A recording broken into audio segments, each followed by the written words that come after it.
नमस्कार, स्वागत है आप सभी का जनसत्य न्यूज पर। मैं हूं आपके साथ अनु सिंह। आज खास बातचीत के लिए हरियाणा के पर्यटन निगम के चेयरमैन और हरियाणा से निर्दलीय विधायक रणधीर गोलन जी हमारे साथ जुड़े हैं। रणधीर जी, आपका बहुत बहुत स्वागत है जनसत्य न्यूज पर।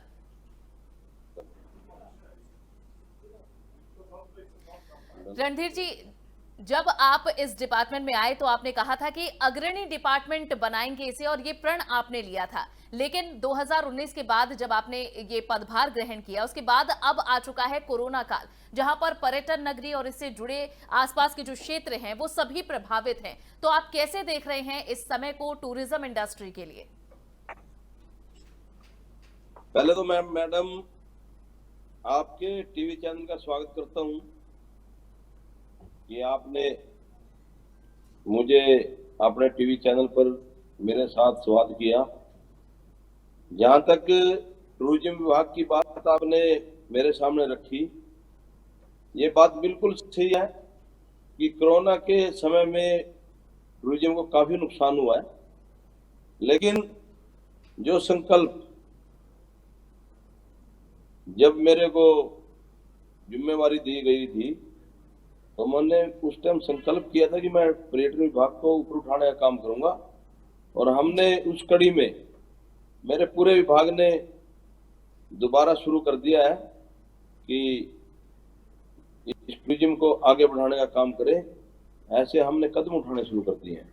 जी बिल्कुल, आपने जो कदम उठाए हैं उसके बारे में हम जरूर चर्चा करेंगे, लेकिन उससे पहले मैं ये आपसे जरूर जानना चाहूंगी कि रणधीर जी, ऐसी कौन सी खास चीज है हरियाणा के अंदर, यहाँ की संस्कृति को लेकर, यहाँ के इतिहास तक, जो आप चाहते हैं कि लोगों तक पहुंचे? जिस तरह से हम देखते हैं कि राजस्थान से लेकर और बाकी राज्य जो कि पर्यटन हब बने हुए हैं, गोवा भी इसमें शामिल है, तो हरियाणा की संस्कृति और उसके इतिहास में ऐसा क्या छिपा है जो आप चाहते हैं कि पर्यटक यहाँ आए और उसे देखें? हरियाणा एक ऐसा प्रदेश है जो कि हरियाणवी के नाम से जाना जाता है। और हरियाणा के बारे में एक बड़ी महत्वपूर्ण बात है कि देशों में देश हरियाणा, जहाँ दूध दही का खाना। ऐसा मेरे हरियाणा के अंदर है। हमारी संस्कृति, हमारी अनेक धरोहर इस हरियाणा प्रदेश के अंदर है। और जहां से मैं संबंध रखता हूं, कुरुक्षेत्र जैसा स्थान जहां पर गीता का उपदेश दिया गया, जहां पर महाभारत का युद्ध हुआ, मेरा सौभाग्य है कि मैं ऐसे स्थान से बिलोंग करता हूं कि जो विश्व के अंदर पूरा विख्यात है। जी, तो इस प्रकार से हरियाणा की संस्कृति में अनेकों धरोहर ऐसी हैं जो प्राचीन काल से पूरे विश्व के अंदर, पूरे देश के अंदर विकसित है। और जहां तक मैं आपकी जानकारी के लिए बताना चाहता हूं कि मेरा विधानसभा क्षेत्र पुंडरी है जी, जो कि जिला कैथल के अंदर पड़ता है। और मेरे विधानसभा क्षेत्र के अंदर फल्गु तीर्थ जैसे फलग ऋषि, जोड़ गांव के अंदर एक महान स्थान है। हाँ, जहां पर फलग ऋषि हुए हैं। और उस फल्गु की धरती पर श्राद्धों के अंदर जो सोमवती सोमवार को अमावस आती है, इतना बड़ा मेला लगता है कि कई करोड़ लोग उसमें स्नान करने के लिए, अपने जो पिंडदान करने के लिए आते हैं। ऐसा मेरे विधानसभा में स्थान है।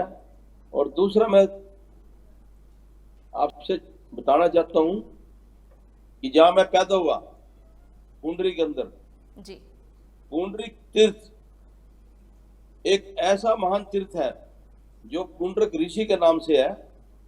और पुंडरक ऋषि एक ऐसा ऋषि हुआ है जो ब्रह्मा विष्णु महेश की तरह मोक्ष को प्राप्त हुए थे। और मुझे बताते हुए आपके चैनल के माध्यम से खुशी हो रही है कि अभी 3 दिन पहले उस तीर्थ के सौंदर्यकरण के लिए माननीय मुख्यमंत्री जी से मैंने 4 करोड़ 49 लाख की घोषणा उसके सौंदर्यकरण के लिए घोषित कराई है। मैं आपके चैनल के माध्यम से माननीय मुख्यमंत्री जी का भी आभार प्रकट करना चाहूंगा कि उनके धार्मिक स्थलों के अंदर और जो धार्मिक स्थान, पर्यटक स्थान मेरी विधानसभा के साथ साथ हरियाणा के अंदर है, उनको विकसित करने का काम माननीय मुख्यमंत्री मनोहर लाल जी कर रहे हैं। और मैं आने वाले समय में इस तीर्थ को, पुंडरक तीर्थ को एक ऐसा भव्य तीर्थ बनाएंगे जिससे विश्व के लोग इसकी तरफ आकर्षित हों, और जो हमारा पुंडरक ऋषि हुआ है जी। उसका नाम भी जैसे महाभारत कालीन, जो महाभारत कुरुक्षेत्र के अंदर हुआ, अर्जुन, नकुल, सहदेव, द्रौपदी, उनको मोक्ष करने का सौभाग्य इस पुंडरक तीर्थ के स्थान पर हुआ है। ऐसी दंत कथाएं हम सुनने को मिलती है। बिल्कुल जी। और रणधीर जी, आपने बताया कि इस समय पर भी आप बहुत कार्य कर रहे हैं टूरिज्म इंडस्ट्री को हरियाणा की बढ़ाने के लिए, और सरकार की भी मदद इसमें लगातार आपके विभाग को मिल रही है। इस बीच रणधीर जी, आपने कई योजनाएं भी लागू की हैं, और आपकी एक ही ऐसी भी योजना है जिसमें टूरिज्म की ओर से पायलट प्रोजेक्ट चलाए जा रहे हैं, जो घाटे में रेस्टोरेंट और होटल चल रहे हैं उन्हें शामिल किया जा रहा है कि कोरोना का असर जो उन पर पड़ा है उससे वे बाहर निकल सके और वे अपने क्षेत्र को और बढ़ा सके, उनकी आमदनी हो सके। तो इसके बारे में कुछ बताइए, किस तरह से टूरिज्म इंडस्ट्री से जुड़े हुए जो होटल हैं और बाकी के जो भी व्यवसाय आते हैं उनके उत्थान के लिए भी आप क्या कार्य कर रहे हैं? जहां तक मेरे पर्यटन विभाग की बात है, टूरिज्म विभाग की बात है, उसको विकसित करने की बात है, हमारे सभी अधिकारी इसको विकसित करने में लगे हुए हैं, और इस क्षेत्र में अच्छे कदम मुख्यमंत्री जी का आभार प्रकट करना चाहूंगा कि उन्होंने पिछले दिनों मुझे निर्देश दिए जी कि रणधीर जी, टूरिज्म विभाग घाटे में है, इसको मुनाफे में कैसा लाया जाए। हाँ। हमने अधिकारियों के साथ भी चर्चा की है, और जो इन होटलों को चलाते हैं, जो मैनेजर हैं, उनको भी साफ शब्दों में कह दिया है,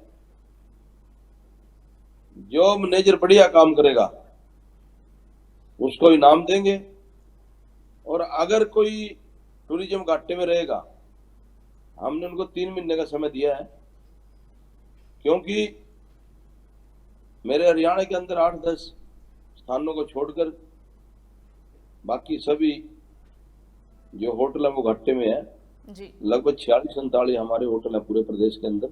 हाँ।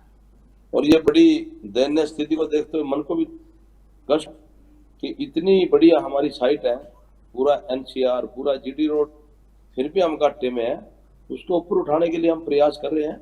और अब पिछले 1 महीने के अंदर जो हमारी इनकम, जो ऑक्यूपेंसी थी, जो हमारे कमरे हैं, लगभग 850 कमरे पूरे हरियाणा के अंदर हैं, उनकी ऑक्यूपेंसी जो कि कभी 30-35% थी, आज वो डबल होकर 70 से 75 पर 1 महीने के अंदर पहुंची है। मैं आपके चैनल के माध्यम से अपने अधिकारियों का भी और जो मेरे कर्मचारियों का भी आभार करता हूं कि उन्होंने मेरे कहने के बाद इस विभाग की तरफ ध्यान दिया है। और कुछ अहम निर्णय पिछले दिनों हमने 13 अगस्त की बोर्ड की बैठक थी, उसमें हमने अहम निर्णय भी लिया है कि जो होटल जो पिछले 30-40 सालों से घाटे पे चल रहे हैं जी, हमने उनको लीज पर देने का, प्राइवेट करने का हम विचार करते हैं, और सरकार इस पर गंभीरता से विचार कर रही है। और आने वाले समय में हम इस पर पूरी बारीकी के साथ अधिकारियों के साथ चर्चा करने के साथ, ताकि विभाग का भी नुकसान ना हो, मेरे टूरिज्म ऊपर उठे, और जो कोई कर्मचारी है उसको भी किसी को नुकसान ना होए जी। और किसी भी कर्मचारी को नौकरी से नहीं निकाल देंगे। अपने पैरों पर खड़ी हो दोबारा से। रणधीर जी, इस तरफ आप जो कार्य कर रहे हैं उसकी जानकारी आप दे रहे हैं। अंत में मैं आपसे ये जरूर जानना चाहूंगी कि पूरे कोरोना काल में जो टूरिज्म इंडस्ट्री है ये किस तरह से प्रभावित हुई है, कितना प्रभाव पड़ा है, चाहे नौकरियां जाने में हो, चाहे टूरिज्म से आमदनी कम होने में हो, तो आपने इसे कैसे अपनी तरीके से कैसे कैलकुलेट किया है, कैसा प्रभाव पड़ा है कोरोना काल का? कोरोना काल के अंदर बड़ी दयनीय स्थिति मेरे विभाग की हुई है। और कोरोना काल के अंदर चाहे टूरिस्ट हो, जी। चाहे बाहर से आने वाले पर्यटक हो, उसमें तो कमी हुई है। हाँ। और होटल को भी सरकार ने बंद करने के आदेश दे दिए थे, लेकिन उन होटलों में हमने सरकार को डॉक्टरों के लिए दिया, ताकि जो डॉक्टर हैं, जो कोरोना के समय में इस देश की सेवा कर रहे हैं, इस हरियाणा की सेवा कर रहे हैं, मेरी पुंडरी की सेवा कर रहे हैं, जी। उनको हमने रहने के लिए अपने होटलों को दिया है, ताकि इस समय जो कोरोना संकट था, देश के ऊपर एक बड़ा संकट था, और मैं तो आपके माध्यम से माननीय प्रधानमंत्री नरेंद्र मोदी जी का हाँ। और हरियाणा के यशस्वी मुख्यमंत्री मनोहर लाल जी का धन्यवाद करना चाहूंगा कि इतने बढ़िया तरीके से उन्होंने पूरे देश की 135 करोड़ जनता को संदेश देकर इस कोरोना की महामारी से बचाने का काम किया है। क्योंकि इसका आज कोई ऐसी दवाई नहीं बनी जिसका कोई हम इलाज कर सके, लेकिन ये भगवान का ही शुक्र है, इस शंकर भोले का शुक्र है कि मेरे देश की, प्रदेश की और मेरे पुंडरी की जनता इस कोरोना से राहत महसूस कर रही है। और आने वाले समय में भगवान से प्रार्थना करते हैं कि हमारे ऊपर कोई ऐसा कष्ट न आए जिससे जान माल की नुकसान हो। और मैं तो भगवान से प्रार्थना करूंगा कि किसी प्रकार का संकट मेरे प्रदेश पर, मेरी विधानसभा पर न आए।